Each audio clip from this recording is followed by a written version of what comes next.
السلام علیکم۔ کیا آپ کو لگتا ہے کہ آپ محنت کرتے ہیں مگر رزق نہیں بڑھتا؟ کیا کاروبار تنخواہ کے باوجود آپ ہمیشہ پریشان رہتے ہیں؟ کیا ہر طرف سے بندش محسوس ہو رہی ہے؟ آج ہم قرآن حدیث کی روشنی میں بات کریں گے رزق کی بندش کے اسباب اور اسلامی حل پر۔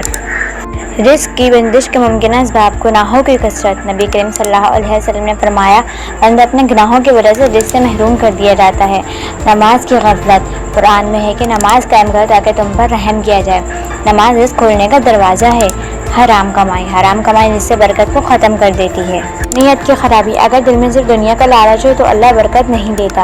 رزق کی بندش کا اسلامی حل۔ توبہ و استغفار۔ قرآن میں فرمایا گیا، اپنے رب سے معافی مانگو، وہ تم پر آسمان سے بارش برسائے گا اور مال و اولاد سے نوازے گا۔ نماز کی پابندی، خاص طور پر نماز فجر روزے کھلنے کا سبب ہے۔ قرآن میں ہے کہ حدیث میں آیا ہے، جو رات سورۃ الواقعہ پڑھے اسے کبھی فاقہ نہ ہوگا۔ صدقہ دینا۔ نبی صلی اللہ علیہ وسلم نے فرمایا، صدقہ بلاؤں کو دور کرتا ہے اور رزق میں اضافہ کرتا ہے۔ ایک مسنون دعا۔ بسم اللہ سے کام کی شروعات کریں۔ جس کام کو بسم اللہ سے شروع کیا جائے اس میں برکت آتی ہے۔ حسد، جادو یا نظر کی وجہ سے رزق کی بندش۔ اگر آپ کو شک ہے کہ کسی نے حسد یا جادو کیا ہے تو سورۃ الفلق، سورۃ الناس، سورۃ البقرہ کی تلاوت روزانہ کریں۔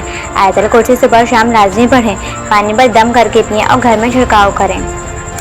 اللہ تعالیٰ نے اپنے ہر بندے کا رزق لکھ دیا ہے، لیکن برکت اور آسانی کے لیے محنت، دعا اور نیت کی صفائی ضروری ہے۔